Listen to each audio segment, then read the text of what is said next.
ఓం శ్రీ మాత్రే నమః. శ్రీ దుర్గాదేవి ఆపదుద్ధారక స్తోత్రం.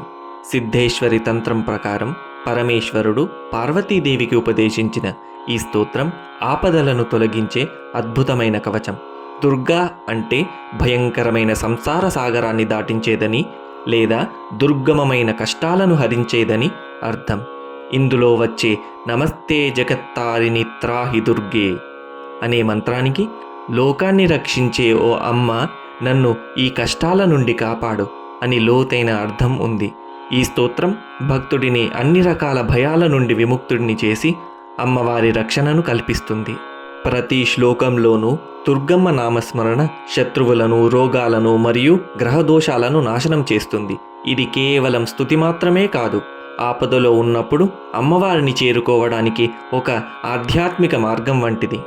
నమస్తే శరణ్యే శివే సానుకంపే, నమస్తే జగద్వ్యాపికే విశ్వరూపే, నమస్తే జగద్వంద్య పాదారవిందే, నమస్తే జగత్తారిణి త్రాహి దుర్గే, నమస్తే జగచ్చింత్యమానస్వరూపే, నమస్తే మహాయోగి విజ్ఞానరూపే, నమస్తే నమస్తే సదానందరూపే, నమస్తే జగత్తారిణి త్రాహి దుర్గే, అనాథస్య దీనస్య తృష్ణాతురస్య, భయార్తస్య భీతస్య బద్ధస్య జంతోః, త్వమేకా గతిర్దేవి నిస్తారకర్త్రీ, నమస్తే జగత్తారిణి త్రాహి దుర్గే,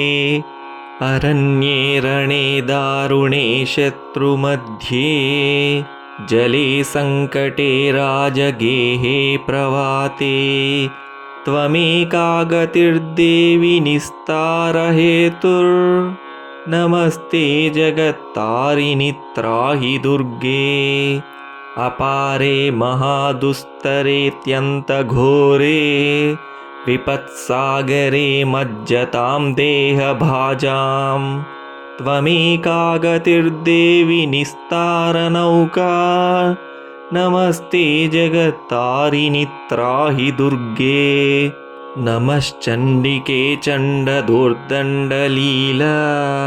సముత్ఖండితా ఖండలాశేషశత్రోః, త్వమేకా గతిర్విఘ్నసందోహహర్త్రీ, నమస్తే జగత్తారిణి త్రాహి దుర్గే, త్వమేకా సదారాధితా సత్యవాదీ, న్యనేకాఖిలా క్రోధనా క్రోధనిష్ఠా, ఇడా పింగళా త్వం సుషుమ్నా చ నాడీ, నమస్తే జగత్తారిణి త్రాహి దుర్గే, నమో దేవి దుర్గే శివే భీమనాదే, సదా సర్వసిద్ధిప్రదాతృస్వరూపే, విభూతిః సతాం కాలరాత్రిస్వరూపే, నమస్తే జగత్తారిణి త్రాహి దుర్గే, శరణమసి సురాణాం సిద్ధవిద్యాధరాణాం,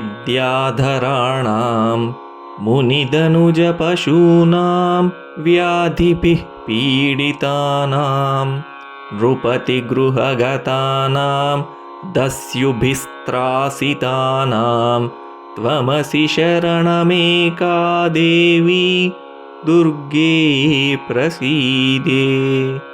ఇదం స్తోత్రం మయా ప్రోక్తమాపదుద్ధారహేతుకం, త్రిసంధ్యమేకసంధ్యం వా పఠనాత్ ఘోరసంకటాత్, ముచ్యతే నాత్ర సందేహో భువి స్వర్గే రసాతలే, సర్వం వా శ్లోకమేకం వా యః పఠేద్భక్తిమాన్ సదా, స సర్వం దుష్కృతం త్యక్త్వా ప్రాప్నోతి పరమం పదం, పఠనాదస్య దేవేషి కిం న సిద్ధ్యతి భూతలే, స్తవరాజమిదం దేవి సంక్షేపాత్ కథితం మయా.